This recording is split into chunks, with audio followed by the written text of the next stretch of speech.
पुन्हा एकदा सगळ्यांना जय भीम.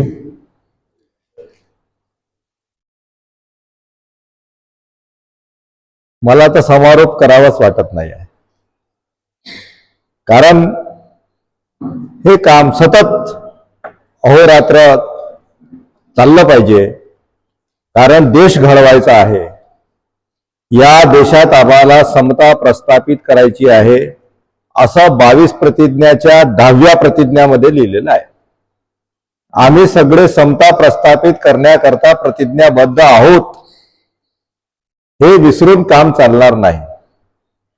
आणि हे जे मूल तत्व आहेत, समतेचा जो तत्व आहे, यातून मानवाचा कल्याण होते हे आपल्याला लक्षात आलेलं आहे. काल आपण बघितलं की समतेमुळे शिक्षण, समतेमुळे रोजगार, समतेमुळे प्रगती, मानवाचा कल्याण आणि देशाचं अधोपतन कशामुळे? समता नसल्यामुळे. जर देशावर आक्रमण झालं तर फक्त क्षत्रिय लढतील, बाकी लढणारच नाही, तर देश वारंवार गुलाम होईल. देशाचं संरक्षण करण्याकरता सगळ्यांना समान अधिकार पाहिजे, सगळ्यांना समान संधी मिळाली पाहिजे. आता नुसतं संरक्षण सैनिक बनवूनच नाही, तर देश चालवण्याचा देखील अधिकार समान असला पाहिजे. भारत स्वतंत्र झाल्यानंतरही काही राजकीय घराणे सत्ता आपल्यापर्यंतच मर्यादित ठेवू पाहतात. काही नेता नव्याने घडले ते देखील आपल्या मुलांना ते हस्तगत करू पाहतात.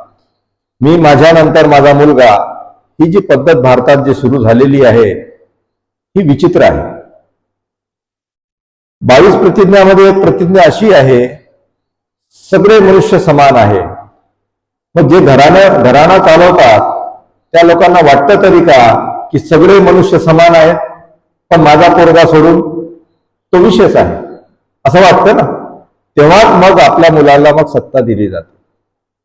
अशा अनेक प्रकारे जे आहे माणसाचं मन, त्याला या प्रकारे प्रशिक्षित करायचं आहे की त्यांनी समता समाजात रुजवण्याकरता, प्रस्थापित करण्याकरता, कायम ठेवण्याकरता काम करता आलं पाहिजे.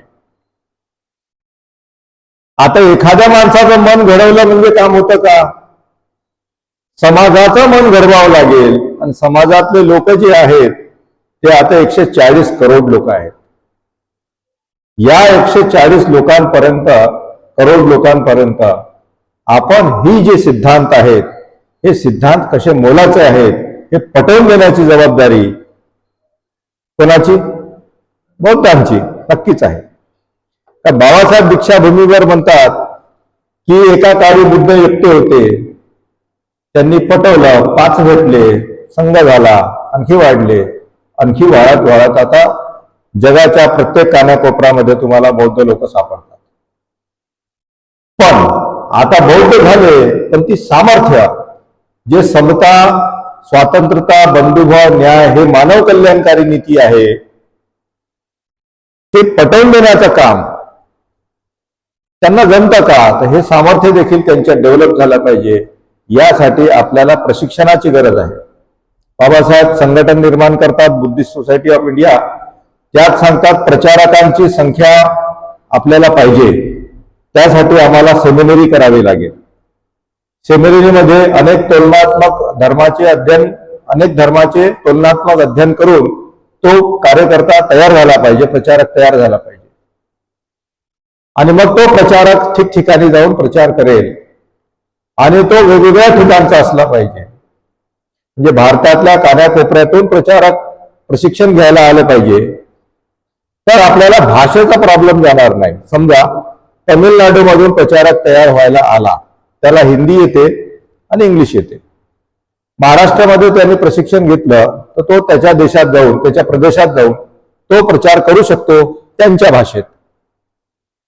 अन्यथा तुम्हाला काय करावं लागेल? महाराष्ट्राचेच लोक घ्यायला लागेल प्रचारक करता. आणि मग आता प्रचार त्याला आपल्याला सगळ्या प्रदेशात पाठवायचा आहे, तर पहिलं काम कोणतं करावं लागेल? एका माणसाला तामिळ शिकवावे लागेल, दुसऱ्या माणसाला कन्नड शिकवावे लागेल, चौथ्या माणसाला मल्याळी शिकवावं लागेल. असे विविध भाषांचा जो देश आहे, या देशामध्ये प्रचारक तयार करण्याकरता तुम्हाला पहिले भाषेचं ज्ञान त्यांना द्यावं लागेल, महाराष्ट्राचेच लोक असतील तर. असा प्रस्ताव वल्ली सिन्हांनी बाबासाहेबांना पत्र लिहून पाठवलं होतं 25 नोव्हेंबर 1956 की आपण लोकांना भाषा शिकवू, भिक्खू लोकांना भाषा शिकवू आणि प्रचाराला पाठवू. त्यांच्या मते भिक्खू तयारच आहे, त्यांनाच भाषा शिकवायची आणि पाठवून द्यायचं.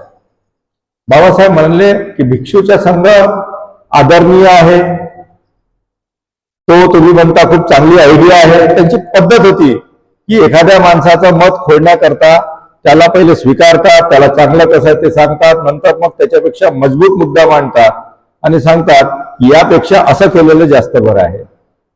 आणि मग बाबासाहेबांची योजना, वल्ली सिन्हाची योजना अजूनही भिक्षूची होती, बाबासाहेबांची योजना उपासकांद्वारे धर्मप्रचाराची होती. तर त्या बाबासाहेबांनी धम्मप्रचाराची योजना मग समोर सांगितली, ते देखील आपण अभ्यास केला पाहिजे ज्यांना प्रचारक व्हायचा विशेषतः. मला असं वाटतं हा कार्यक्रम जो आज आपण ह्या वेळेस ठेवला तो या हेतूने ठेवला की प्रचारक जे अभ्यासक आहेत, प्रचारक आहेत, कुठेतरी डायसवर बोलतात, विचार करतात, सखोलता आहे त्यांच्या विचारात, अशाच लोकांना यावेळेस बोलवा आणि त्यांच्या अभ्यासकांच्या चर्चा होतात. जे अभ्यासक नाही त्यांच्या चर्चा होत नाही. पुन्हा सांगतो, कारण बाबासाहेबांचं साहित्यच वाचत नाही तर मग चर्चा कसा होणार. आपण बाबासाहेबांना मार्गदर्शक मानतो, मग त्यांच्या विचारानुसार मग आपण प्रचार करतो. कालचा विषय मला समजला म्हणजे वाचल्यानंतरच समजला, हाही कोणी मांडलं सरांनी, तर हे वाचल्यानंतरच समजला हेही बरोबर आहे. अभ्यासकांनाच ते कळतं, सामान्य माणसांपर्यंत ते पोहोचवण्याचं काम अभ्यासक करू शकतात, म्हणजे त्यांना आपण प्रचारक म्हणू शकतो. प्रचारकांमध्ये एक वाक्यता नाही आहे, ती यावी यासाठी एक तर संघटित प्रयास होणे गरजेचं आहे आणि अशा अभ्यासकांचा वारंवार सोबत येऊन चर्चा करणे आवश्यक आहे. या दृष्टीने आपण हे चर्चासत्र आयोजन करतो. हे काही मला मजा येते तुम्हाला मजा वाटते म्हणून आपण चर्चासत्र घेतो असंही नाही. एकंदर या सगळ्या गोष्टी आपण लक्षात घेतल्यानंतर आपल्याला हे जाणवतं की आपल्याकडे संघटनेची उणीव आहे आणि आपण एकत्र येत जाऊ. आपण संघटना कधी आपल्याला चांगली योग्य संघटना मिळाली त्याच्यात आपण सामील होऊ. योग्य संघटना कोणाला म्हणायची? जे बाबासाहेबांनी सांगितलेले मार्गदर्शन स्वीकारते ती संघटना आमची. आता नावाचा जो झगडा आहे तो खूप केला आम्ही, 70 वर्ष करून बघितला. आता कामाचा झगडा आपण पुढे करून पाहू. बाबासाहेबांनी सांगितलेले कामं आपण झगडू करू. त्यांनी सांगितलं होतं तिथे की आपण हॉस्पिटल काढलं पाहिजे, तर आता झगडा हॉस्पिटल स्थापन करण्याचा आहे. बाबासाहेबांनी सांगितलं होतं संस्थेद्वारे कॉलेज स्थापन करण्याचा आहे, तर कॉलेज स्थापन करण्याचा झगडा करू. बाबासाहेबांनी सांगितलं होतं सेमिनरी उपासकांना ट्रेन करण्याकरता करू, तर उपासकांना ट्रेन करण्याकरता झगडू. उपासकांसोबतही झगडू आणि विविध संस्थांसोबतही झगडूच आहे, कारण तुम्हाला याला आडखाटे येणार आहेत. कारण संस्था म्हटलं म्हणजे तुम्ही मग अध्यक्ष ठेवणार आहे, अध्यक्ष मग श्रेष्ठ कसा, आणि मग ते मुद्द्यांवर न बोलता मग ते अध्यक्षाच्या व्यक्तिगत जीवनावर बोलण्याला सुरू करतात. आणि ते आम्हाला सांगतील का, ते स्वतःला हुशार समजतात का? हे भानगडी व्यक्तिगत आहे. झगडा तुम्ही करा तर तुम्ही त्या कामासाठी करा, कळकळ दाखवा तर त्या कामासाठी दाखवा. म्हणजे आपण हॉस्पिटल स्थापन केलं पाहिजे, आपण सेमिनरी स्थापन केली पाहिजे, आपण चांगले प्रशिक्षित प्रचारक स्थापन केले पाहिजे, भारतात बौद्ध धर्म स्थापन केला पाहिजे, भारतात समता स्थापन केली पाहिजे, भारतात आपण दीक्षा देण्याचा कार्यक्रम स्थापन केला पाहिजे. आपण भारतात जे बाबासाहेब सांगतात की ठिकठिकाणी कॉन्फरन्सेस घेऊन आपण मेंबरशिप वाढवली पाहिजे, म्हणजे लोकांना कन्व्हिन्स केलं पाहिजे की बौद्ध धर्म हा मानवी कल्याणचा कसा आहे आणि जो काही धर्म तुम्ही आज पाहताय हा कसा काय तुम्हाला कल्याण तुमचं रोखते. कारण प्रतिज्ञामध्ये असंही एक प्रतिज्ञा आहे की मी माझ्या जुन्या धर्माला सोडतो कारण तो कल्याणकारी नव्हता, बौद्ध धर्म घेतो कारण तो कल्याणकारी आहे. ह्या सगळ्या गोष्टी म्हणजे प्रत्येक गोष्ट तिथे लिहिली आहे आणि त्याचा अर्थ आपल्याला लावला पाहिजे, मग आपल्याला काम करता येते. आता भांडण आमचं कामासाठी आहे. नावासाठी नाही आहे. मी मोठा की तू मोठा हा मुद्दाच नाही आहे. मुद्दा आहे आता कामाचा. आता जे काम करेल ते बरोबर आहे. जे फक्त नाव करते, जय जयकार करते. आता काल एक ताई होत्या, त्यांनी बोलले होते की आपण जयंती साजरी करतो, त्याच्यात आता काही म्हणतात की जयंती है तो केक भी कटेगा, आणि मग काही गोष्टी काही पोरं म्हणतात की जब बर्थडे है तो पार्टी तो बनती है भाई, और पार्टी में अगर डांस नहीं रहा तो कैसा, और डांस के साथ में दारू नहीं रही तो कैसे मजा आएगा. तर हे सगळे प्रकार तुम्ही डोळ्यांनी पाहता. तुमच्याकडनं पैसे घेतले जातात आणि त्या पैशाचा वापर कशासाठी? खाणे, गाणे, नाचणे, आणि ते उधळपट्टी करून दुसऱ्या दिवशी संपलं. असं ठरवलं पाहिजे की बाबासाहेबांनी जे वास्तू सांगितली आम्हाला समाजाच्या कल्याणासाठी, मुंबईला देखील त्यांनी एक वास्तू बनवली होती, ती समाज भवन म्हणून त्यांनी बनवली होती. त्याचाही आराखडा आहे की ते कसं चालणार, तिथे काय काय राहणार, तिथे काय होणार आहे, हे सगळं वाचन आपल्याला करता येते. इथे बसलेला प्रत्येक माणूस अभ्यास करू शकतो, तो क्षमता आहे. आणि ज्याला वाचताच येत नाही तो एखाद्या नातवाला म्हणू शकते की तू वाच, मी फक्त ऐकतो. एवढं सामर्थ्य आपल्याकडे आता आहे. तेव्हा आम्हाला काही समजत नाही, आम्ही ते येडे बाबडे आहोत असं म्हणून काही लोक काल मोकळे झाले होते, पण तसं मोकळे त्यांना होता येत नाही. जबाबदारी नाकारून काम चालणार नाही. प्रत्येक माणूस जो बौद्ध आहे त्याची जबाबदारी आहे प्रचार करण्याची. नुसता नावाचा बौद्ध राहून काम चालू शकत नाही. मग प्रचाराच्या मार्गामध्ये काय काय येतं? मनाला प्रशिक्षण पहिले देणे आहे की तनाला प्रशिक्षण पहिले देणे आहे की समाज घडवणे आहे की व्यक्ती घडवणे आहे की मन घडवणे आहे की राज्य घडवणे आहे, हे सगळ्या चर्चा आपल्या होतील. हे सगळं मार्गदर्शन बाबासाहेबांनी दिलेलं आहे. आज आपण एक मार्गदर्शन सांगतो तर दुसरं त्याच्या विरोधात जाते. सर्व समावेशक कसा होऊ शकता ते आपण बघितलं पाहिजे. की म्हणून त्यासाठी आपल्याला म्हणजे होलिस्टिक अप्रोच ठेवावा लागेल. धम्माबद्दल होलिस्टिक अप्रोच लोकांचा नाही आहे. म्हणजे संपूर्णता समाहित करून असा अप्रोच आपण केला पाहिजे. असा उल्लेख बाबासाहेबांनी परिचयमध्ये पण दिला आहे. बुद्धांनी त्याच्या धम्माचा परिचय लिहिला, तिथे लिहिलेला आहे की लोक संपूर्णता मांडत नाही, म्हणजे काहीतरी ठेवून देतात, अर्धवट राहून जाते. आणि असं हे पूर्णता येण्याकरता आपल्याला चर्चा केली पाहिजे.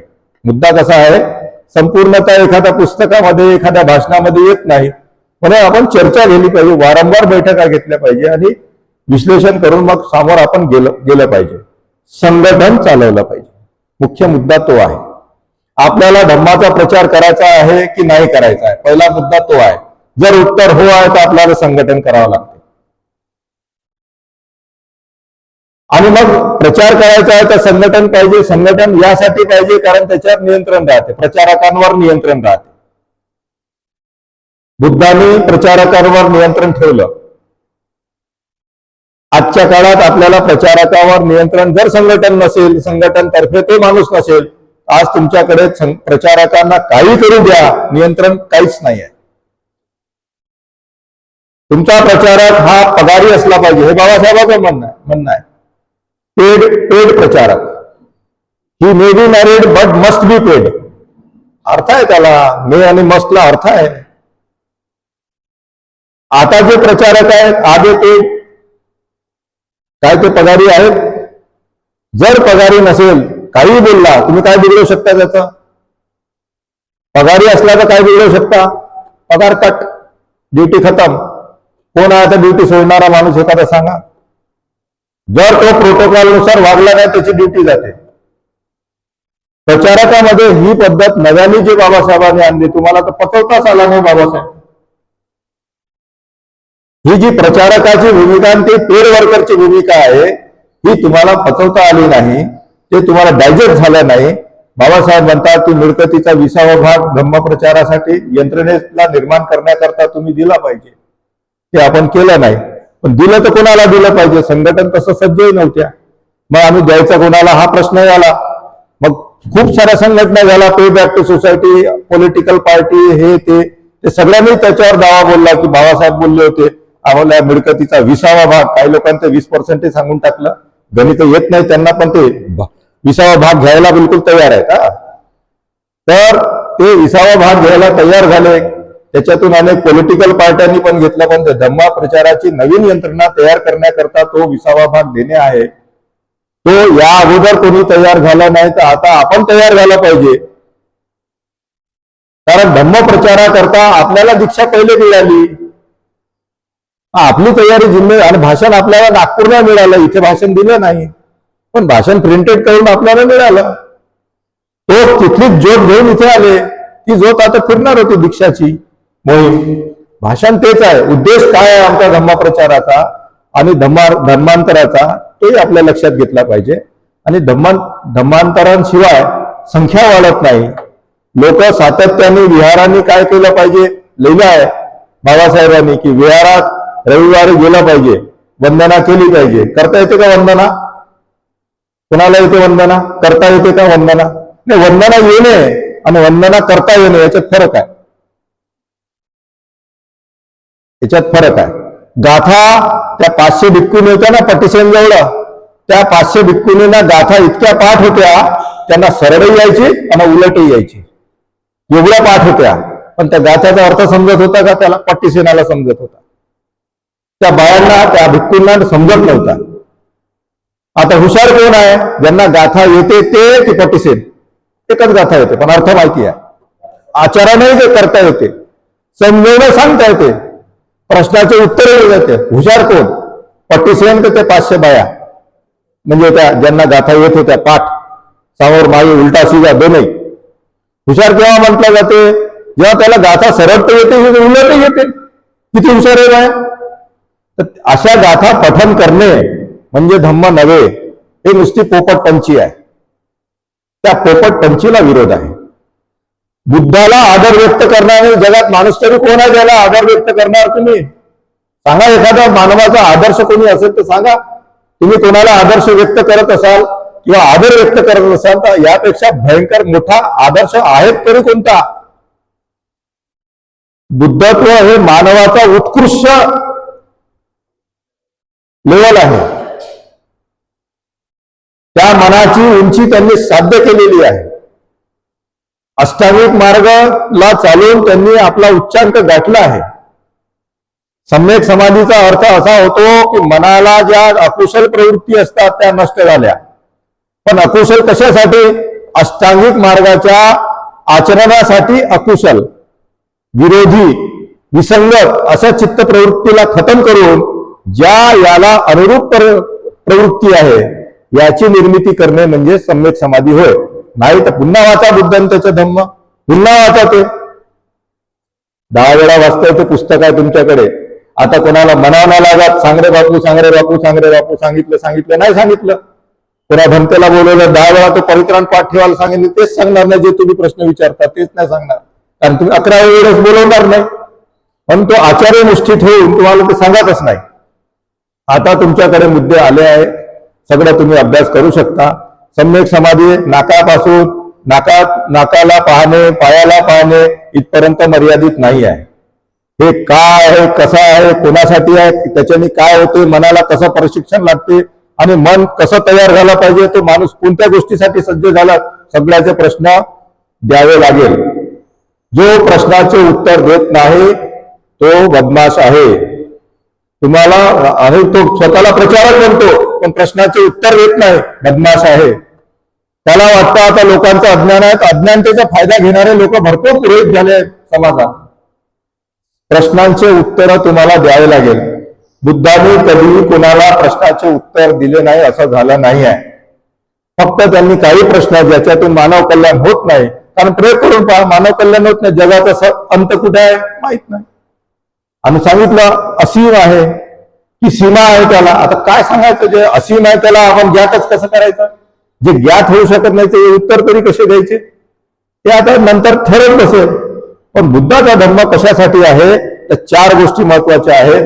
की मनुष्य हा दुःखी आहे, कष्टाचं जीवन व्यतीत करत आहे, तर त्याला याच्यातून सुटका देण्याकरता हा धम्म आहे. याच्या अवतीभोवती आहे मनुष्याचं दुःख, दुःखाचे कारण आहेत. मागचा जन्म तुम्ही पाप केला म्हणून तुम्ही दुःखी आहे, हिंदू धर्माची मान्यता आहे. जन्म घेतल्यानंतर तुमच्यासोबत इतर समाज गैरव्यवहार करतो, इतर देश तुमच्यासोबत गैरव्यवहार करतात, इतर शेजारचे पाजारचे तुमच्यासोबत गैरव्यवहार करतात, किंवा तुम्ही लोकांशी गैरव्यवहार करता, देशाशी गैरव्यवहार करता, परराष्ट्राशी गैरव्यवहार करता, म्हणून जगात दुःख निर्माण होते. ही मांडणी बुद्धाची आहे की नाही आहे? जगातले सारे दुःख गैरव्यवहाराचा परिणाम आहे आणि हा गैरव्यवहार दूर करणे हा बुद्धाचा मूल धर्म आहे. आणि म्हणून दुःख दूर होऊ शकतो ही शक्यता देखील बुद्धाने मांडली आहे. हिंदू धर्म म्हणूच शकत नाही दुःख दूर होऊ शकते. होऊ शकते का दुःख दूर?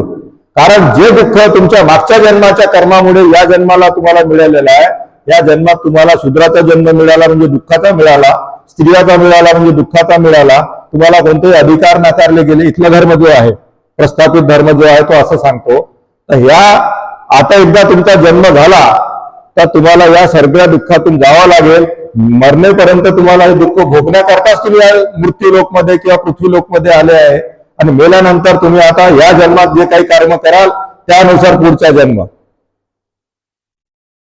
पुनर्जन्माच्या ज्या संकल्पना आहेत ते मांडणारे लोक आहेत, त्यांना दुःख हटवता येत नाही हे म्हणायचं आहे. बुद्ध पहिला माणूस होता जगात की दुःख हटवला जाऊ शकतो, हे त्यांचं तिसरं आर्य सत्य आहे. आणि ते का मांडावं लागलं? कारण कोणीच म्हणत नव्हतं दुःख हटवल्या जाऊ शकते. बुद्ध पहिला माणूस आहे ज्यांनी सांगितलं की दुःख हटवल्या जाऊ शकते आणि दुःख हटवण्याचा मार्ग देखील आहे. आणि मार्ग कोणता आहे? गैरव्यवहार थांबवणे. अष्टांगिक मार्ग काय आहे? सदाचरण. तुमचा आचरण सदाचार असला पाहिजे. तुमचाच असला पाहिजे का? तुमच्याशी होणारा देखील आचरण सदाचार असला पाहिजे. आमचे लोक अर्धवट बोलतात, सदाचरण म्हणजे माझा, जग काहीच करू द्या, माझं आचरण चांगलं पाहिजे, असं नाही आहे. सदाचरण जगात प्रस्थापित करायचं आहे, माझ्यापासून नाही, जगात प्रस्थापित करायचं आहे. अर्धवट बोलून काम चालणार नाही. तर तुम्हाला सदाचरण, राईटियस किंगडम स्थापन करणे आहे. राईटियस माइंड ठीक आहे, राईटियस किंगडम कसं होणार आहे? सर्व शब्द लक्षात घ्या. कोणाला म्हणजे आता अनुवादामध्ये किंगडमचा काय केलं मला माहिती नाही, कारण मी मराठी हिंदीच्या पुस्तका तुम्हाला वाचायला सांगतो, मी ऐकतो मस्त. कारण अभ्यास वर्गामध्ये तेच मी करत होतो. मराठी मला खूप काही चांगली येतही नव्हती आणि आताही काही फारशी चांगली नाही आहे.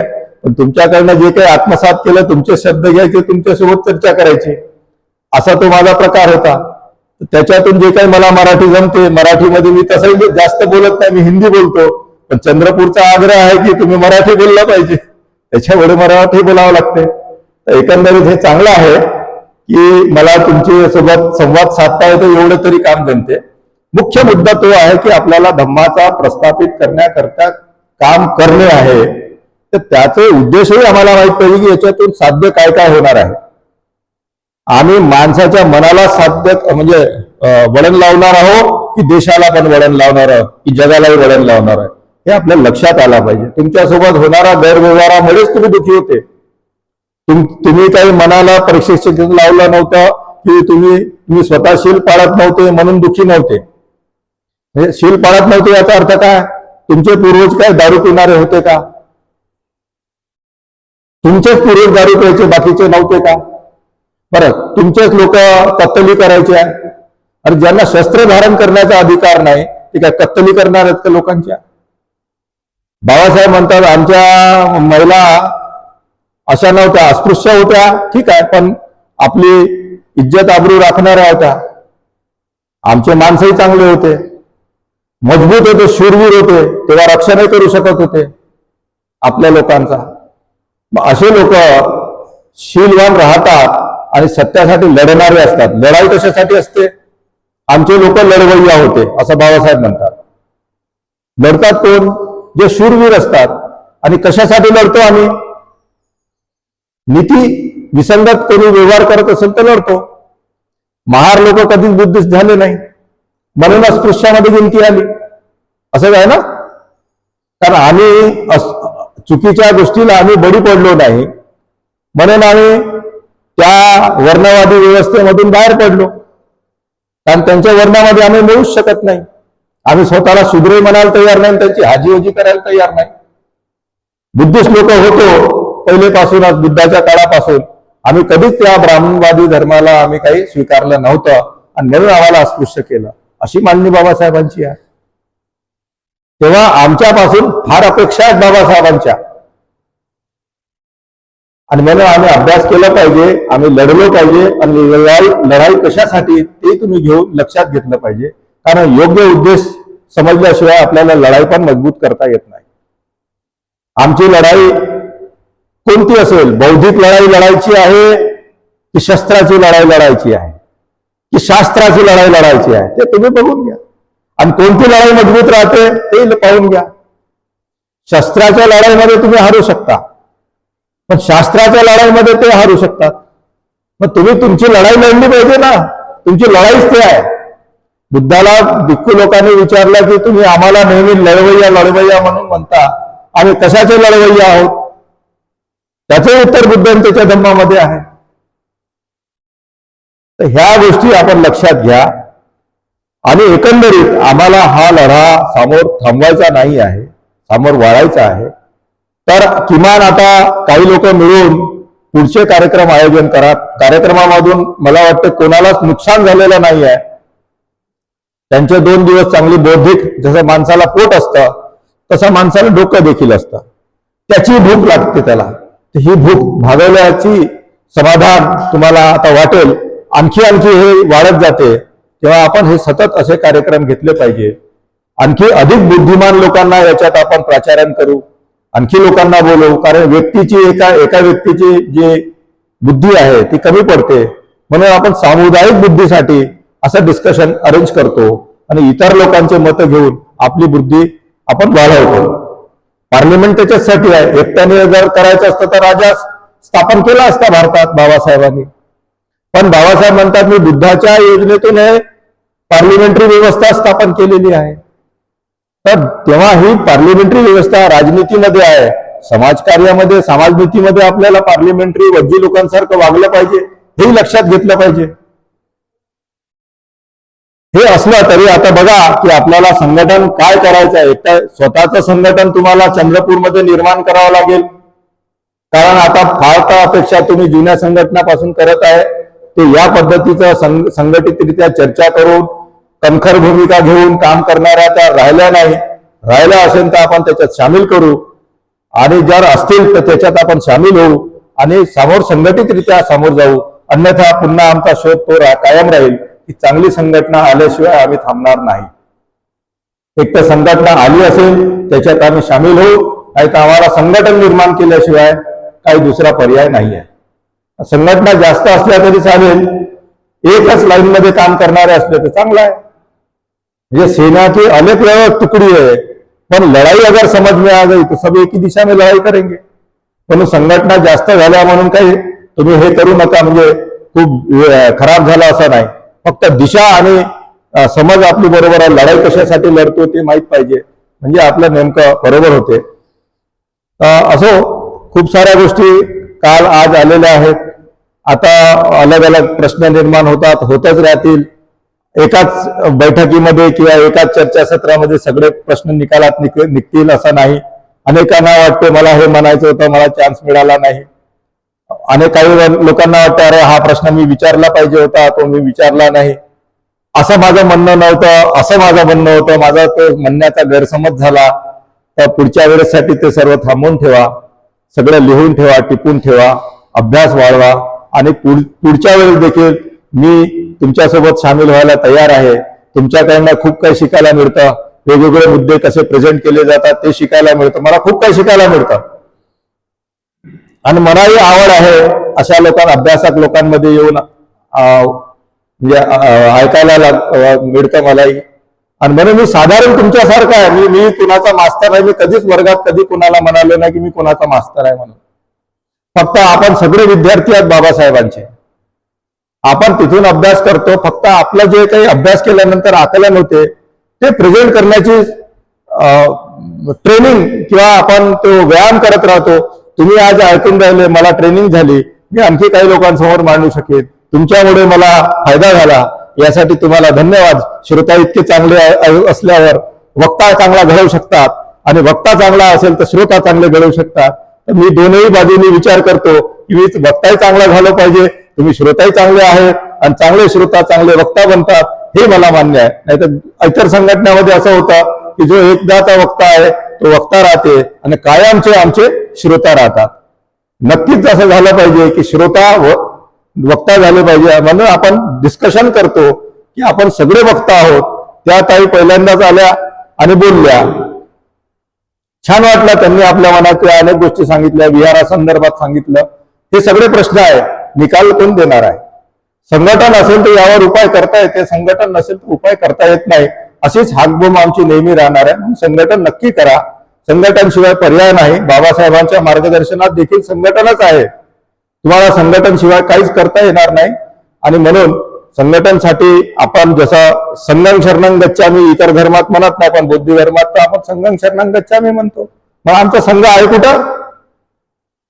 संघटित झालं पाहिजे. बुद्धाला आता अनेक लोक आम्ही त्रिशरण करतो म्हणे, पंचशील करतो, त्रिवार वंदन करतो, संघ कुठे विचारला तर गोची होते. मग तुमच्या वंदनाला अर्थ काय आहे? नसलेल्या संघटनला तुम्ही संघं शरणं गच्छामी म्हणता. तो असलाही पाहिजे ना, जमिनीवर असलाही पाहिजे ना. मग तो कसा घडवणार? तो घडवला पाहिजे. आणि या सगळ्या प्रतिज्ञाबद्ध होऊन आपण की आपण संघालाही शरण जाऊ. आता त्या बाबासाहेबांच्या काळात बाबासाहेबांनी ते प्रतिज्ञाबद्ध केलाय. तुम्हाला आता मोकळीक राहिली नाही, प्रतिज्ञामध्ये मोकळीक राहत नाही. तुम्हाला ते मान्यच करावं लागते, कारण संघटना म्हणते, बाबासाहेबांची संघटना म्हणते हे एवढ्या गोष्टी तुला पाळाव्या लागेल तरच तू आमचा सभासद, नाही तर आमचा सभासद तू नाही. याच्या विसंगत जर व्यवहार करत असला तर आठवडी आमचे प्रचारक वस्तीमध्ये फिरतील. या विसंगत विचाराने व्यवहार सुरू असेल तर त्याला मग साप्ताहिक बैठकामध्ये त्याचा उपाय शोधतील. हे लक्षात घ्या. बाबासाहेब नुसतं 2 पानं वाचून नाहीत, वाचा ना बा, त्याचा एकाशी दुसऱ्याशी कनेक्टेड आहे, तिसऱ्याशी कनेक्टेड आहे. बाबासाहेब म्हणतात की रविवारी आपण गेलं पाहिजे, वंदना केली पाहिजे. वंदना तर आली पाहिजे, ते येत नाही आम्हाला, ते शिकली पाहिजे. पाठ आहे तसं नाही, ते येते कशी, ते वंदना करणं म्हणजे नेमकं काय ते शिकलं पाहिजे. पुन्हा वंदना झाल्यानंतर बैठका घेतल्या पाहिजे. केव्हा घेतल्या बैठक? सभामंडप असला पाहिजे म्हणतात. कुठे आहे सभामंडप? विहारामध्ये. कोणत्या विहारात सभा होते आणि कुठे सभामंडप म्हणतात? कोणत्या विहारामध्ये सभामंडप आहे असं सांगतात ते सांगा ना. मग अर्धवट बाबासाहेब सांगून चालेल का? कुठे आहे तो सभामंडप? रविवारी आलं पाहिजे, वंदना घेतली पाहिजे, तिरुंज्या खाल्ल्या पाहिजे आणि घरी गेलं पाहिजे. हेच सांगितलं ना तुम्हाला बाकीच्या लोकांनी. कुठे आहे मग विहाराचा रोल? कुठे आहे? विहाराने एक भूमिका घेतली आहे. बाबासाहेबांच्या सांगण्यावरून रविवारी लोक आले, तुम्ही तिरुंज्या घेऊन घरी पाठवलं. कुठे आहे प्रचारक तुमचा तिथे, जो त्यांना संबोधन करू शकेल, धम्माचं मार्गदर्शन करू शकेल? कुठे नेमला तुम्ही पगारी प्रचारक? हा सगळे मुद्दे येतीलच. सगळंच आहे बाबासाहेबांच्या पिशवीत, सगळंच लपेटून आहे. फक्त गरज आहे तुमची उकल आणि आकल करण्याची क्षमता असेल. तुम्ही या बैठका घ्या, अभ्यासकांच्या सानिध्यात राहा. आपण सगळे अभ्यासक आहोत आणि काही मी वाचलाय, काही तुम्ही वाचलाय, असे संकलित करू आणि एक सुंदर राष्ट्र घडवू. सगळ्यांना जय भीम.